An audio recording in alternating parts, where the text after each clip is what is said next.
Welcome to the Win, Make, Give podcast. It's Chad Hyams here, and well, Bob is with me, yet I have no idea where you are, Bob Stewart. It looks like I'm sitting on a hotel bed, I'm assuming. Yes. You know, and the audience can't see us, but you can see me. We're soaking in the last days of summer here, Chad. I don't know when this will drop. It probably won't be too far from now, but our kids are getting ready to go back into sports and head back to school and all that. So I'm at an Airbnb here in the state of Washington on a lake somewhere. All right. So here's all I know. Audience, you won't get motion sickness like I will, because Bob's just got his laptop on his lap and it's bouncing. And the lighting is crappy. So it gets bright, it gets dark. So I will possibly have motion sickness at some point during this episode. But you're a cruise. You go on cruises. You go on cruises, so you should be used to that, right? Or no? Is that not a thing? You, audience, get to listen to that rustle of Bob's mic brushing against, I don't know, his hoodie or whatever's bouncing around there. So if you're wondering what that weird background noise is when Bob's talking, it's not you. Don't worry about your phone. It's Bob. Is my mic messed up? All right, I don't know how that's happened. It's like the same, corded headphones that I love. Yeah, I can hear you every time the cord moves. So somewhere in there, you got a little short coming. I'll sit here as still as possible. How's that? Yeah, it'll take him about a minute, folks, and Bob will move. Don't worry about it. He cannot do it. Here's the thing. We love our audience. We love hearing from you out there that you're participating. Bob just started this before we got going. Bob said to me, "Hey, Chad, did you get the invite to be on, insert names, board of directors?" Because we just mentioned it on a last recent episode. So you're following up. I just got someone, Bob, who followed up with something we mentioned, I think on the same episode, about running a marathon. They're training to run a half marathon and wanted my help and my input and my guidance. And they texted, run a marathon to 59559, filled in the little form. And I sent them off a plan for the next 6 weeks to keep them going. And I'll keep generating depending how they're doing. So we know you're listening and we know you're taking action. And we also know that we're doing this episode for you because we dropped one back late July, Bob, and it was a hit because we heard from a lot of people. You had brought the topic to us at the time. Do you remember the episode that I'm talking about? Well, I think that we're going to go into some more compounding, Chad, if I'm not mistaken. Absolutely. We were talking about compounding outside of finances, right? We made a huge deal about it in the wealth series, folks. If you have not listened in a while, go back, winmakegive.com/wealth.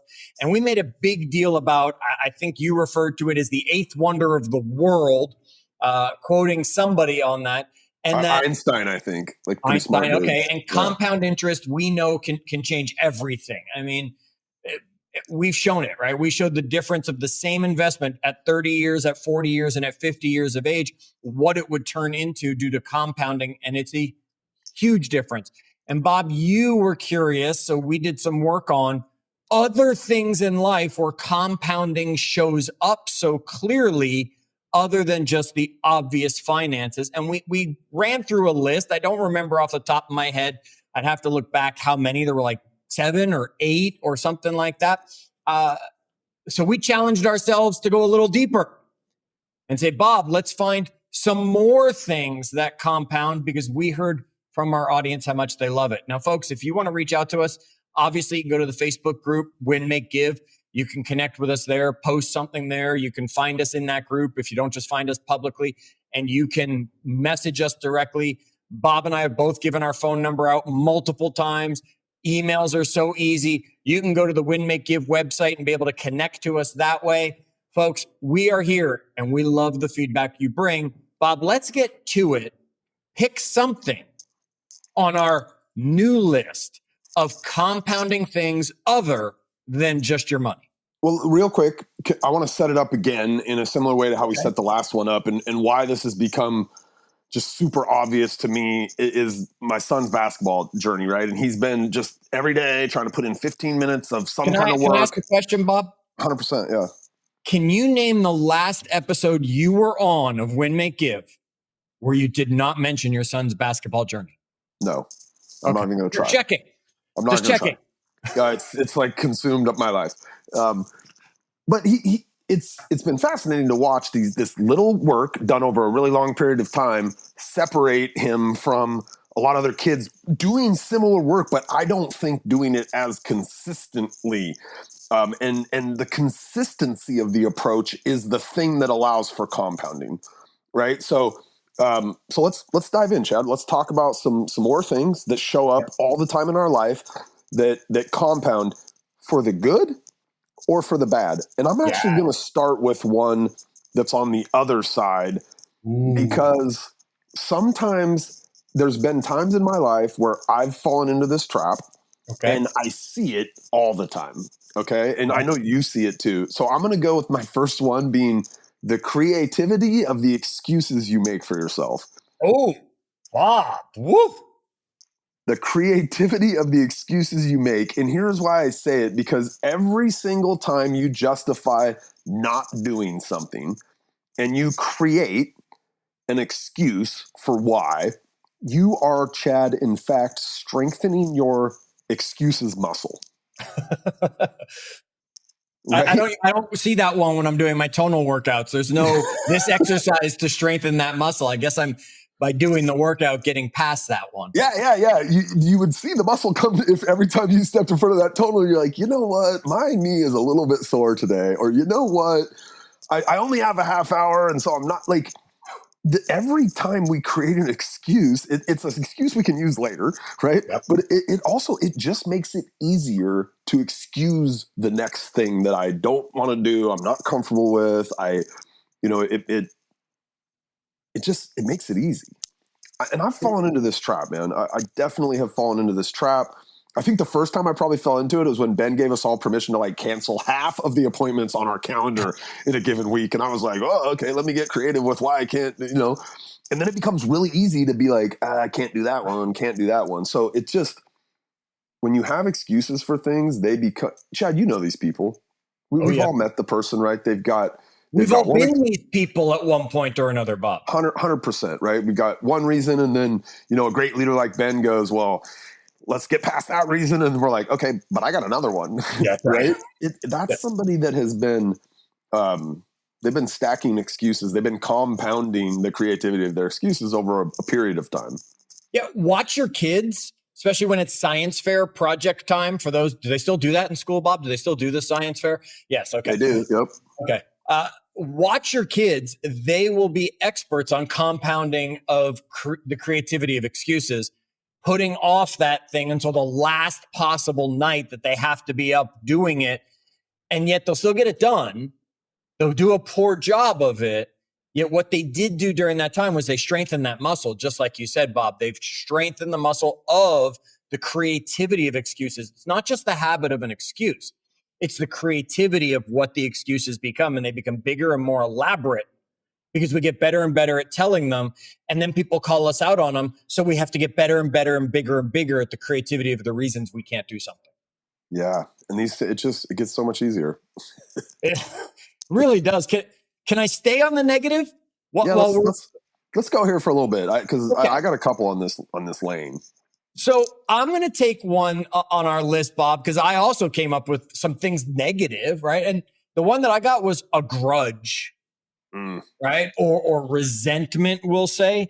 And I don't know how many times you get into a situation where you hold on to something that's little and it compounds into, I never liked that person, right? And it was probably nothing. It was probably someone didn't say hello to you and they said hello to someone else, and you let that, what? And then you turned that into this whole thing, and it'll corrode your relationships, because now you're putting out this feeling because you have compounded resentment, and it has just grown bigger and bigger and bigger and become darker and darker and darker and filled you. And Bob, I won't give specifics. There have been people I have had resentment or grudges for, and I will tell you, I usually didn't even know them. It was because, and it was because they knew someone I knew. And I didn't like the way they either treated that person. There were people I didn't think treated Ben well, especially when one of my jobs was being Ben's right hand and all that stuff. So I didn't think, or there were people that took Ben away from things. And I was like, I don't like you for that, right? Give me my Ben back in that situation. And I didn't really know these people, and resentment and grudges would grow until I realized they were there. And then I went and I talked to the person or whatever, and I was able to be like, oh my gosh, right? I have a resentment against you because we're the same, and I don't like that, or something that's got no value to it. Bob, resentment and grudges will be one of those things that'll compound and then eat every relationship you have. 100%. Like I'm just thinking back to like early in my career in real estate, especially early in that kind of online arena, Chad, right? Where we got introduced to a lot of people. We didn't necessarily know them. We'd never had a face-to-face conversation with them. We like read something they wrote on Active Rain or on a Facebook group, and we're like, I don't like that guy, right? And then you're like, and what happens in those scenarios is then you start to zero in on like other things that you don't like about them, totally eliminating all of the good that person might be bringing. This happens inside of team environments all the time. Oh yeah. Right? Alex Rodriguez and anybody, right? But like, I think in our world, we all showed up and that person didn't. And if Ben's a master at kind of running to those things. Right. And I think over the years, he's taught me to be more apt to run to those things and try to like bring it up, right? Address it. Like those little grudges can really build up over time. And you can look up 2 years later and you're like, I don't even know why I don't like this person. I just don't like him. That's it. And you don't know why, because it's grown into this giant, I don't know. There's probably some movie where like the evil thing gets bigger and bigger and bigger, and nobody remembers the core and what was the original thing that even started this off. It just expanded and just became so nasty. You never remember what started it in the first place. Yeah, they compound really easily, and even probably without you recognizing it's happening until you again turn around and look back and you're like, I don't even know why I don't like this person. I just know there's something about them, right? Yeah, I got another negative, yet I'm going to let you go as long as we're staying in that train of thought, and then we'll finish positive, folks. We'll flip it around for you again. Do you have another on the kind of the negative side, Bob? Yes. I would say like addictions, Chad. And okay, look, the big ones would be drugs and alcohol, right? We all kind of know that can slowly compound. I have a friend that, he let it compound through his 20s and most of his 30s. And I think I've told a little bit of that story. So those big ones, but I think sugar addictions, so many of us in the Western world, and especially in the United States, have sugar. We don't even I was reading something yesterday that, for most of history, breakfast was not considered the number one kind of thing that I needed to make sure that I got every day, right? But somehow cereal companies in the 70s and 80s convinced everybody that breakfast is the most important meal and we should all start it off with a big sugar bomb, Chad. Right? So and how horrible that sounds now that you think about it that way, right? Yes, start your day off with a giant bowl of sugar so that you can crash as soon as possible. Right. Make sure your kids have a well-balanced bowl of Lucky Charms or whatever. Yeah. But more so recently, I think scrolling. Oh, Bob, yes. I'm guilty. Look, I can totally jump on eBay at night and find myself 45 minutes later still looking at baseball cards. And I'm just like, it's, we see it with our kids, right? I think if many of us were being completely honest with ourselves, and there's ways to, I can put, I've done some of these things over the years. I've definitely dropped some apps where I'm like, I'm just not delete. Yep. Right. I've gone in and done screen time things where I'm like, I'm only going to spend 30 minutes a day. Give myself, you can set those things up in your iPhone. Yep. Scrolling, man. These things compound and you don't realize, you look back a year later and you're like, holy shit. Go look in your, how much time are you spending on different apps? I turned off the time.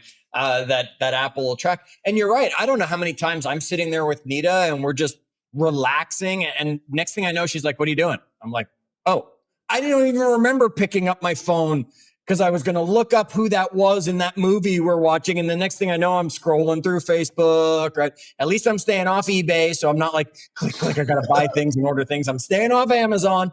Click, click, buy. No, not happening. Folks, if you're on those purchase sites, remember, the 24-hour rule. Think about it. If you come back in 24 hours and don't fall for the auction ends in 3 minutes. Well, too bad then. It's not that important. You would have known about it. Bob, that's a great one to talk about addictions. As you say, there's some obvious addictions. The big ones, like you said, alcohol, drugs, things like that, gambling can ruin things for you. Yet so can sugar, scrolling, and some of those other smaller things. That's a great one. I'm going to follow that up, Bob, because I always like to talk health. And as you know, I'm usually in my top 1 or 2 things when we come up with a list is going to be something health related. And I'm going to go negative and I'm going to talk about stress. Stress compounds so quickly, right? Chronic stress in your body will compound so much that all of a sudden, right, you're hunched, all of a sudden you're limping, all of a sudden you've gotten to that point, or your relationships because of it will crumble. Everybody has a night that they just don't sleep well. Everybody has a moment where they're stressed. They're dealing with the IRS, right? That's going to bring on stress, or they're dealing with something that is stressful. It's okay to have stress now and then. The question is, do you know how to recharge from stress so that you don't continue to compound that stress, that you can stop the compounding? Because Bob, years of poor sleep, years of grinding your teeth and holding your jaw tight, years of just stress and being on edge, your health will collapse. And you'll be that person who looks and acts like an 80-year-old when you're still in your 40s. Yeah. I mean, it's like the silent killer. Yes. It really is. Can lead to chronic heart problems and high blood pressure. And, I would say, yeah, there's a couple things from, like, I always kind of go back to things Ben has talked about before often. He talks about, like, we can have a bad day. We can have a day where we're stressed out, Chad. We can have like a week where we're stressed out. If we start to have like full months where we're just running on stress, we've likely avoided going and solving the thing causing that stress. Probably. Right? We're hiding from it. We don't want to have the conversation with the person. We're letting that, I think back to Ben's story of his mom and how he would, he gets stressed out when he knew he was going to talk to his mom after, later in the afternoon. Right. And so he made it so that he would make sure he had conversations with her in the morning. So like, that stuff will compound if you don't go go upstream and figure out. And if it's month over month that you are living in a stressed out scenario, you're probably not dealing with the root of it. That's a great point, Bob. Folks, you've got to deal with what's causing stress, because the compound on it is just going to eat away at you and cause you health issues before you know it. And then you're spending your whole life fixing it, which just is going to give you stress, because now you have to do certain things that you never wanted to do. So once you have it, if you're not getting rid of it early and dealing with stress will be with you the rest of your life. Can I change speeds? Are we going good? Are we going to the other side? I think so. All right, let's have some nice things now, folks, that can compound and help us on that. What do you got for us, Bob? I'm gonna start on the nice side with curiosity. Oh, Chad. Okay. Tell me more about that. Well, I think that look, some people maybe, I don't know if curiosity is like a naturally born thing, or if the people that you'd meet who seem to be curious had something in their early childhood that made them curious. I just know that when you're curious, you tend to ask more questions, and that the compounding of what you get out of the questions that people answer can really build. Sure. Right. It can lead to insights from people that other people might have missed. I've got this I remember one time Ben called us into his office, called David Wiggs and I into his office. And he said, I want you guys to listen to me make this phone call to this person who had canceled our software subscription. And the guy had been really frustrated. I think he'd even been like mean to some of our support staff. And Ben just went into that call 100% curious. And as David and I were just like sitting there looking at each other as he's talking to this person and asking questions and asking about what's going on in his life and how are his finances. And he was digging way deeper than any notes we saw anybody at the company had ever tried to dig with this guy. And it was out of curiosity that he got extra insight into this gentleman and was ultimately like able to save that customer for the business because he had this natural inclination to be curious when reaching out to the guy instead of trying to solve the problem, which he didn't even know what it was unless he was curious enough to ask. Right. So I don't know, curiosity to me, I'm like a huge fan of ChatGPT. I'm just naturally curious. I want to know how things work, Chad, right? Whenever I hear something, I'm like, I don't really know. Let me go look up. Like ChatGPT has been huge for me on my curiosity lane.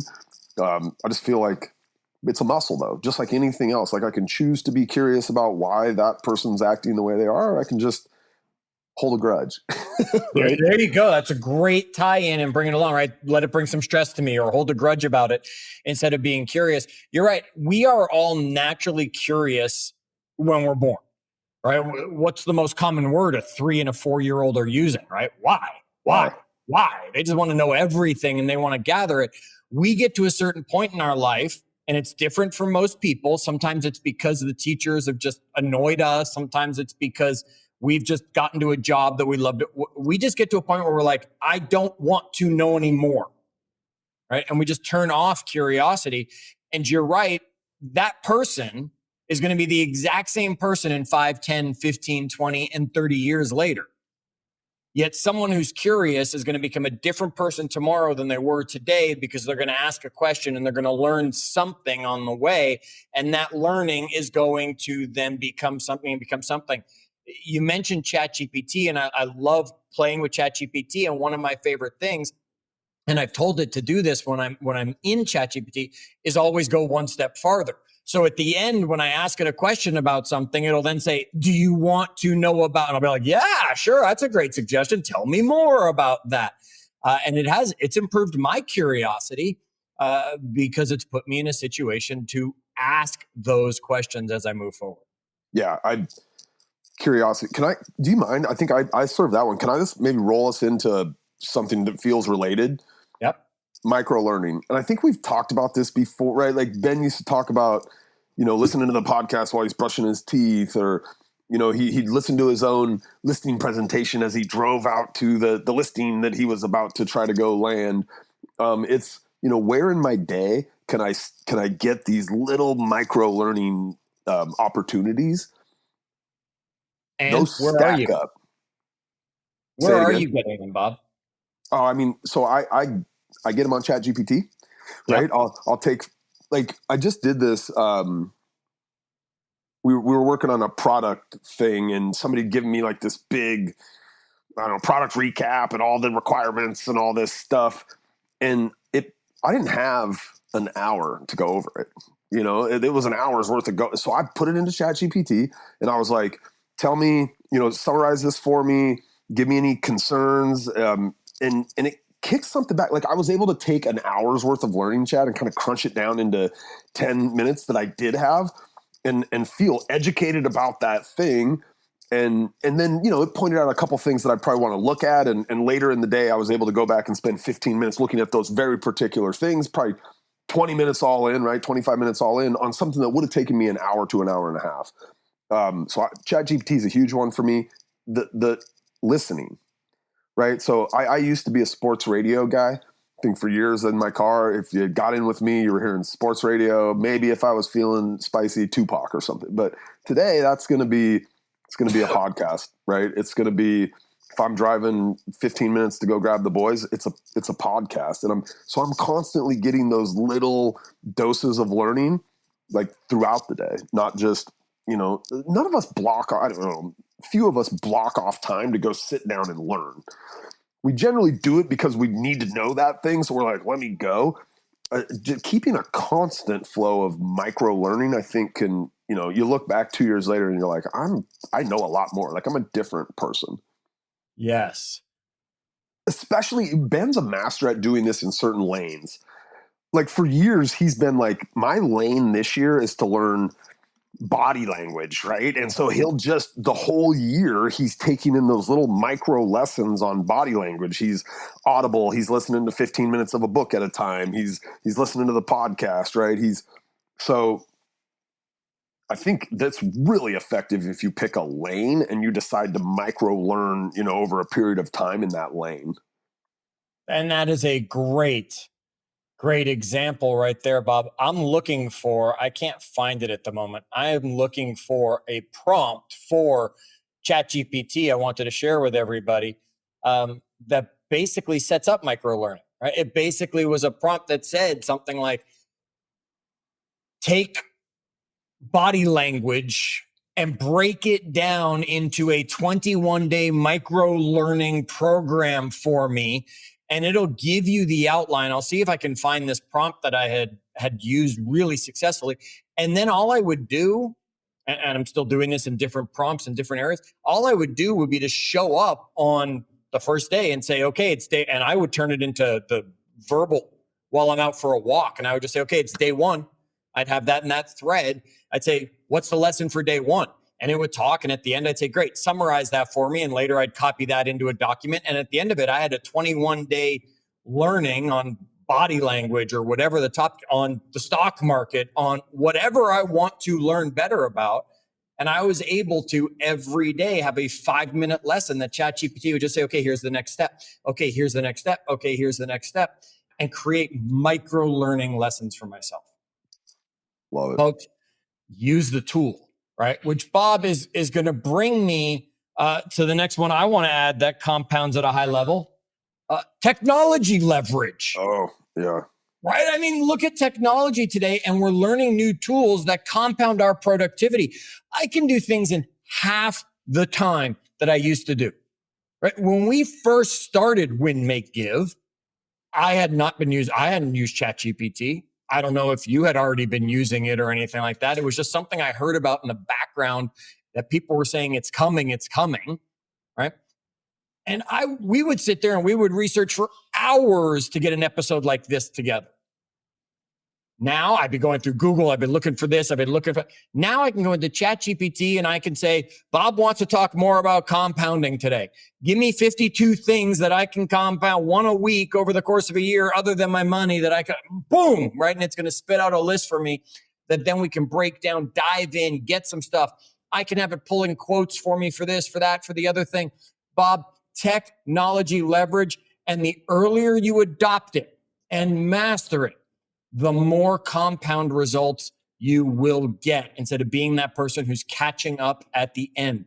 Whether that is with AI, whether that was with the iPhone when it first came out, whether that was Facebook back when. And that's look at Ben's business, right? Yeah. So many people look at Ben and say, I wish I had the business that him and Chris have now built. Yet it all started only because Ben was an early adopter of blogging and SEO success, that he was able to, one, build his business to a high level, two, then build his exposure by sharing and teaching his secrets and tips to everybody else, yet they were already still behind him as he was continuing to grow. And he was able to turn that into something. Bob, who knows what the next thing is? Technology will be involved in it, though, so get involved now. Yeah, look, my day job here in our company is like getting people to adopt the technology we go out and build. I have 1,000 examples of this. The people that jump on it earlier, they learn it faster. They use it at a higher level. Like, I don't know. The one that always just pops to mind for me is the dialer, like using a dialer. And it seems so silly, especially like our product has a single line dialer. Like I can load up a bunch of people and one at a time I can call through them. Doesn't seem like a big deal, Chad, but when you realize that like your iPhone was designed by the smartest people in the world to stop you from making the next call into your business, you're like, I could make a call to try to go find revenue for my business, or I could play on Facebook, or I could go on eBay, or I could like we know like in our world, people that adopt the just that one piece of technology are 10 times as active in their business as people that don't. So there's a million examples of this. Early adopters, I think of even like the Lab Code Agents group on Facebook, huge group, Biggest group. those guys are smart guys, but as much as anything, it was their first to market advantage that they had. They were one of the first guys to jump in there and create a group of real estate people, and others have come and gone since then. But in many ways, it was their first to move that put them in that position, right? So yeah, technology leverage, man. Awesome. By the way, if you're not doing it, it's compounding in the opposite direction, right? You end up like my dad, who's like, I can't use an iPhone. There's too much crap going on there. Why? Because he didn't go from his flip phone to the next version to the next version. He still has his flip phone, right? He's decided he's not going to advance with technology, and eventually you're lost and behind. Yep. Absolutely. Bob, what do you got next on the list? I think the next one that I want to go to is gratitude, Chad. Love that one. I've been eyeballing that one on our list. Look, I've been around a lot of very successful people in my life. I've had the massive opportunity to rub elbows with these people, be mentored by them. I've never found one of them. They're out there. I just haven't, I've never found one that wasn't a grateful human. You know, I've never had a mentor or somebody that I looked up to or I wanted to be like that. Every time I got around them, it just felt like they were telling me that it was raining and just gross weather and business is down. And right. Like there's just a sense of gratitude from most of those people that make it to high places and are the people that I want to emulate and be like. But it's intentional, I think. It's intentional. It should be. Yeah. Right. If compounding isn't by accident, it's intentional. We didn't put that $100 in a bank account when we were 5 years old and then think, oh, well, hopefully it'll turn into something. No, we were intentional. It's going to turn into something, right? Bob, with gratitude, how many times do we hear people say, just write down 3 things you're grateful for every day, right? Yet if you do that exercise and challenge yourself not to say the same 3 things every day, right? You can't say your wife and 2 of your 3 kids. And then tomorrow you're going to say your wife and the other 2 of the 3 kids and just keep rotating. No. Yet if you challenge yourself every day to come up with 3 things you are grateful for, or 3 people you are grateful for that have shown up in your Facebook feed, popped up, came up in an email, you heard about them because you were listening to this episode and we talked about someone and you're like, oh my gosh, Dave Wiggs, I heard his name in there. I'm grateful for him, right? If you just wrote down 3 things every day or reached out to 3 people every day with gratitude, you would rewire your thoughts. And you would go through every day looking for grateful moments, looking for someone, looking for something that you could be grateful about tomorrow instead of, oh, that person has a really nice car and I don't. Oh, that person has a much bigger business than I do and they started after me. Oh, that person's partner is hotter than my person, right?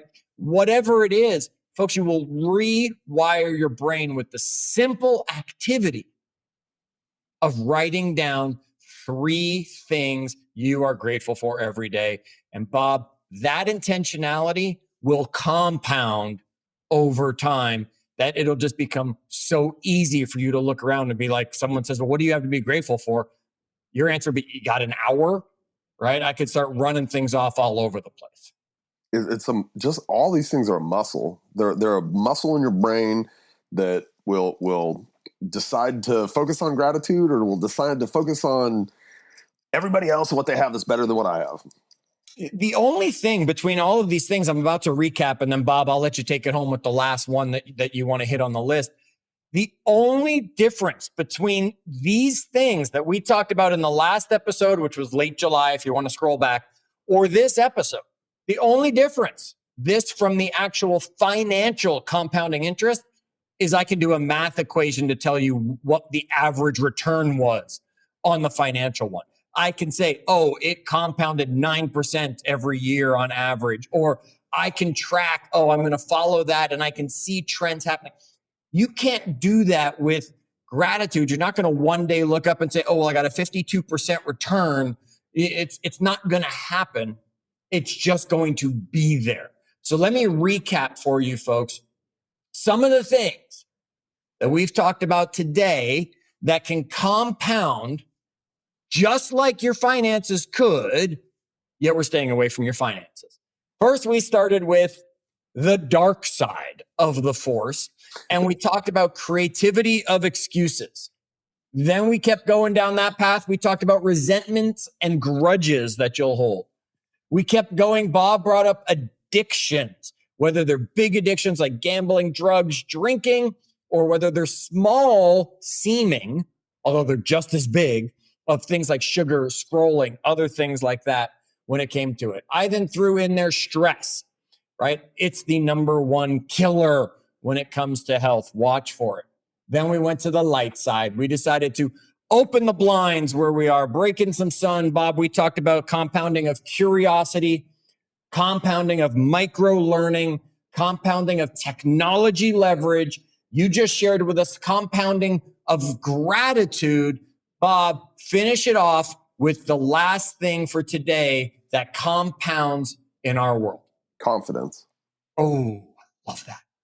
Confidence. Like every little win that we can find, that we can make, that we can manufacture will make us bolder, Chad. It'll make us more willing to go take the next risk. It grows or it shrinks.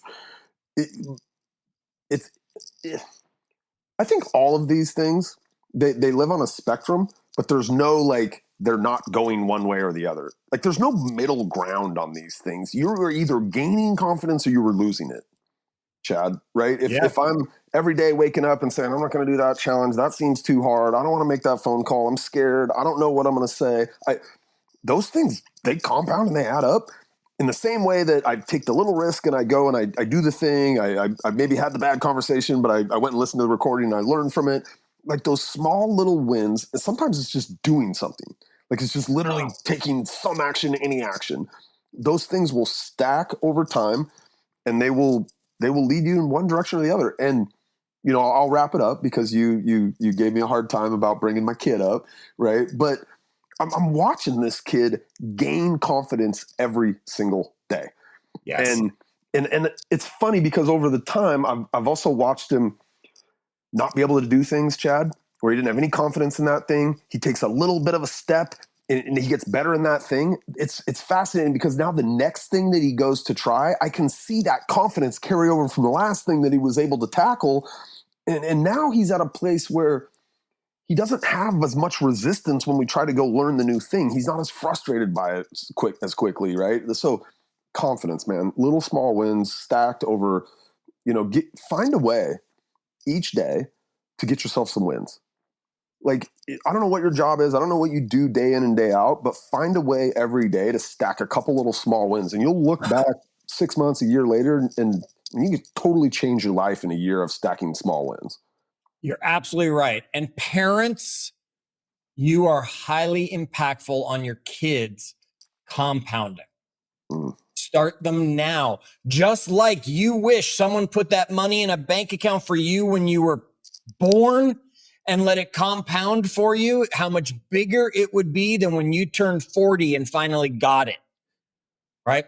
You, same thing, confidence. My mother filled me with confidence every day that it's to a point now that I have to control being overly confident, right? Because honestly, I'd rather have that problem than I don't have any. Right? Absolutely. Yeah. Than being shy and in the corner. It's sometimes you got to pull it back. That gratitude lesson, share with your kids, ask them what they're grateful for every day. Start compounding now, because the one thing we do know about it, Bob, the sooner we start, the bigger the result is when it's time for the payoff.